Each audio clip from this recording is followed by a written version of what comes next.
My neighbors put a bunch of leaves out by the road. There's a bunch of branches and they all have green on them. And I've got a whole bunch of brown, and they even left several bags of brown as well. So what I'm going to be doing is taking the browns and mixing with the greens. I don't have a chipper, so I'm actually going to get all the green off of the branches here, and then go back to my house after I take it in the wheelbarrow here and just layer it. And I wish I could get this as well, but like I said, I don't have a chipper. But just so much nutrition and biological life for our soil, and it was all going to the dump. So I'm taking it and growing food with it. That's my take.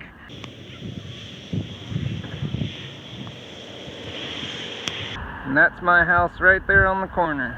Well, that one actually. Right there on the other side of that red car. So you can get stuff this close, right down the road. It's a wonderful thing. And I did check with the homeowners to make sure that no chemicals were sprayed, but really if you're thermal composting, those components are going to bind with the carbon anyway in the thermal process, so we don't have to worry about a lot of these things like Roundup as long as we're using good compost. Okay, it's got to be thermal. If you don't get it above 130 for about 3 months is what Dr. Ingham says. Elaine Ingham, she says if it's not above 130, then you're not composting, guys. So just keep that in mind. We need it thermal to get rid of all these things that we're worrying about, and then we can get compost from anywhere. We can just go pick up leaves right off the street, and boom, we've got fertility. I love it.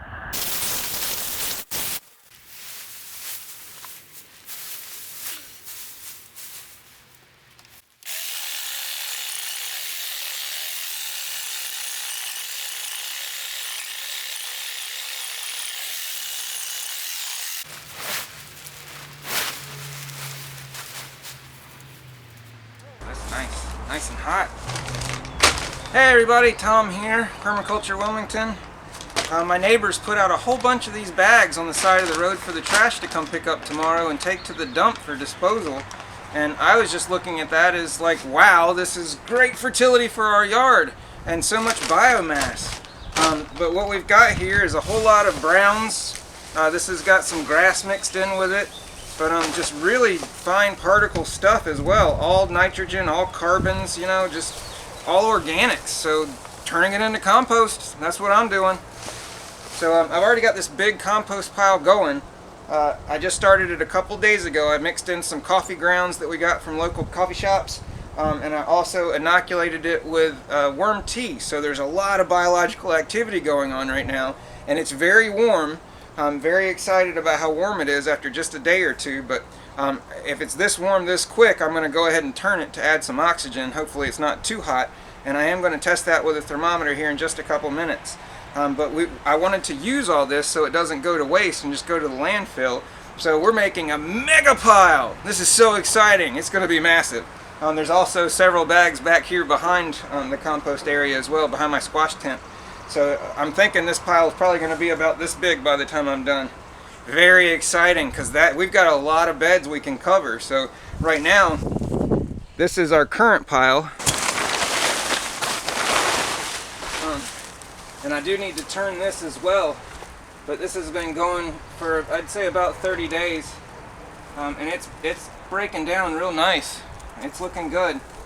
It's got a good moisture content to it. It's moist, but it's not dripping. Might even need a little bit more moisture actually, but you know, better to have not enough than too much, right? We don't want to start breeding anaerobic activity. But very cool, very excited about this. But now let's get started on this big mega pile. Woo! I think the best course of action here, since we've got a lot of browns and greens that we need to layer, is to put these on the bottom so that it's only been going for a few days, but I've got a whole lot of worm tea I sprayed when I made this. So if we take this and put on top all those enzymes from the worm tea, and all the biological activity is going to go down with the moisture. So if we put this on the bottom, and then as we spray this when we're done and add moisture to it, it'll seep down into all this older stuff. And I'm going to inoculate this as well. So I think this is a good system. So add moisture, get this real wet, and that way the moisture that we add to these layers isn't going to affect the stuff that I've already got layered and inoculated over here. Awesome plan, guys. Let's get going.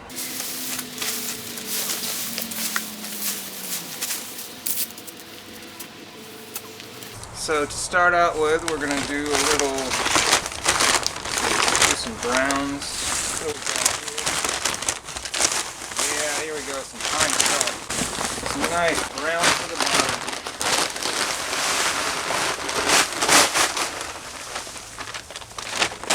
And surprise green! That's always good too.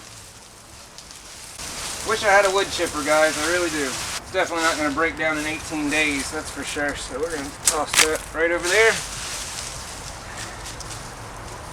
If it's not going to break down in 18 to 30 days, let's say we just put it on the bottom underneath some wood chips and let it decompose naturally, but not take it to the dump. Still using natural means of decomposition in our yard to put the nutrition that the carbon holds back into our soil. So not sending it away, just doing it a little bit differently. So this is great. That bag was actually green on the bottom, so we've already got a little green in there. Very cool. We'll put just a little bit more. It needs to be about 50-50, right?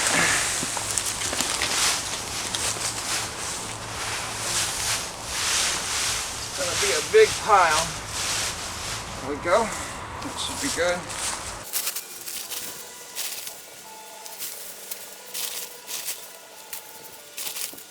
You never know what people are going to stick in. It's better than plastic or metal, though.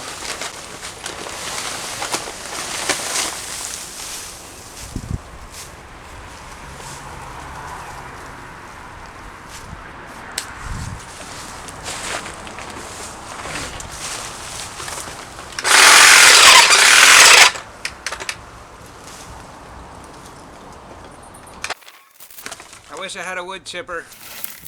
Can't say that enough. You get into permaculture and making compost, and I mean, wood chippers are definitely where it's at. I'm going to bring it out this way, guys, so I know this looks a little different, but the plan is just to kind of make the pile come this way more. So the point of this is that the green has biological life on it, and it also contains moisture. The browns don't contain biological life. The browns are dried out, which means that there's no microbes on them. So if we want biological life, we have to have moisture. So this is our biological life with moisture, and then we spray that down to wet it so that it is also moist, and then that way the microbes can move from this substrate onto that substrate and start eating and working and doing their thing. And my understanding is that the browns are what they use to basically colonize, and this is what they're eating right away. So, and then eventually that's going to break down, and they're converting everything into NH4, which is ammonium. So when it's completely done, you should have just a big pile of ammonium. Alright, so I should have put moisture in between each layer as I was layering it, but I got a little carried away. So I'm just going to put a lot on right now and then continue it as I go up. But like I said, I've already got this going, and it's super saturated with moisture, so it's going to leach all the enzymes down. But the reason we need to wet it like this is for the microbiology, because that's really what we're doing here. We're breeding microbiology, we're multiplying them. So we're basically just recycling them, if you want to look at it that way. This is not so much about nutrition as it is about inoculating and continuing to keep our soil food web up to speed in terms of all the organisms being there. So we definitely need to make sure that we have a good soil food web. All the microbiology is in the soil so that they can feed our plants what they need, what the plants need. So we've got fungal spores that are all over these leaves that we're now activating. Hopefully they're going to germinate and they're going to come out, and this is basically going to be breeding them as well. And the bacteria that is on all the leaves. A lot of microbiology, guys, just a lot of stuff going on, and they're all going to start eating this, and when they do, it's going to get hot. That's how we know they're eating this kind of material, is that we just feel it. Like if you feel this pile or this one, very hot to the touch. So there's also temperatures that we need to keep it in, because you can cook it too hot, and if it's and that way we burn out all the nutrition that we're doing. We kill a lot of our organisms too, because they burn up in that ash that's created. If you go through your pile, you'll see little sections of ash in it if it's not heating evenly and it's not mixed evenly. So if it's not hot enough, then it can go anaerobic, especially if you have too much water on it and you just leave it sitting. So it will compress, it will compact, and then all those interstitial spaces that have air in them will fill with water, like in the tropical areas. Only tropical areas have different kinds of bacteria that have adapted to live in that environment. So if the bacteria that we have not evolved to live in an anaerobic environment, then we're just making anaerobes if we create this environment. And anaerobes eat roots and they create rot, and they form diseases. So anaerobes are not something that we really want to work with, unless it's like the next level of composting is learning how to work with anaerobes. Because there are some good ones. There's good in everything in life if it's in its place. If it's doing what it was meant to be doing, then it's doing a good thing. If there's bugs on our plants and they're eating things we want to be eating, we view that as bad. But in truth, in nature, these bugs are just simply decomposers. They're doing what they're meant to do. They're taking the fruit off a tree or the vegetable off a plant, and they're speeding up the decomposition process, turning it back into nutrition for the soil. So in truth, they're not doing anything bad. We just see it as bad, which is why we have to change our perspective if we want the world to be a better place and we want permaculture to spread. Because this is truly the best way I've found to grow plants. I mean, my yard is thriving. We have more food than we know what to do with. We're giving a lot to the neighbors. The neighbors are bringing compost. Everybody's getting involved. There's so much positivity, guys. This is such a truly wonderful thing. But that's it for the water on that layer. I think that's definitely saturated. I made up for anything that I missed underneath. And again, this pile that's already going is going to be leaching enzymes from the coffee grounds and the compost tea and the worm tea that I mixed into this. And I'm very excited. I also have some mycorrhizal inoculant that I've got that has a complete biome in it. It has all the mycorrhizae, or at least I think like 7 or 8 of them that are typical for being beneficial in the soil.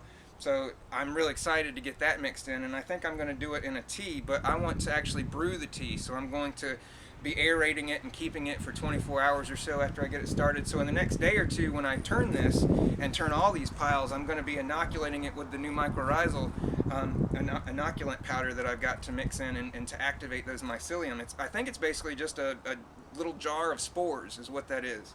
So and then you just take it and, you know, because it's dry, so it wouldn't, mycelium needs moisture. If you break up the hyphae, the mycelium hyphae, which is like the little tentacles, they send out all the little strands of mycelium. If you break that up and you take away the moisture, the organism dies. Just like in the soil, if we take away the organics and there's nothing but sand there, we can't have mycelium. Hardwood leaves, guys, very exciting, outstanding.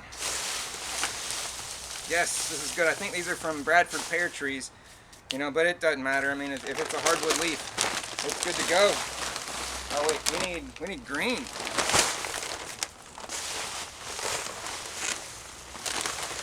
Oh, it's green mixed in. Even better.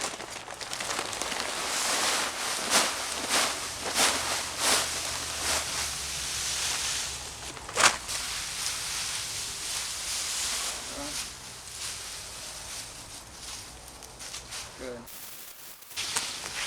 So the system that I'm thinking of in this small space is that what I'm going to do is take this pile and put here, and then that way maybe in 2 days or so I'll turn this to go ahead and get this mixed up, and I'll put this back over here, and then I'll take this pile and move it here. So then it'll constantly be a this way and a that way system.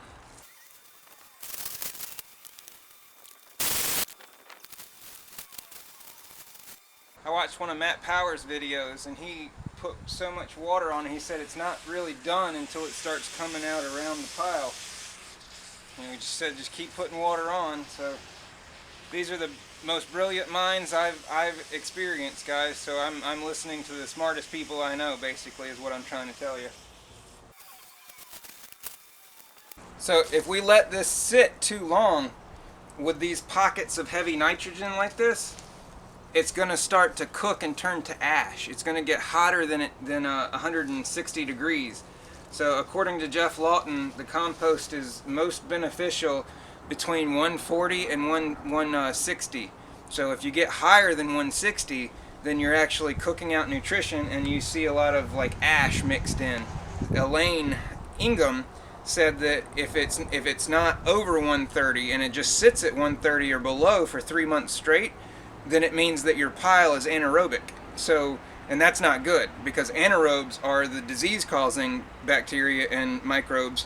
So we need to get those in check. We don't need to get them out. They're always there. You know, you can't get rid of them, but you need to introduce the other side of the equation, the population that gets rid of those, so, or that pushes them out.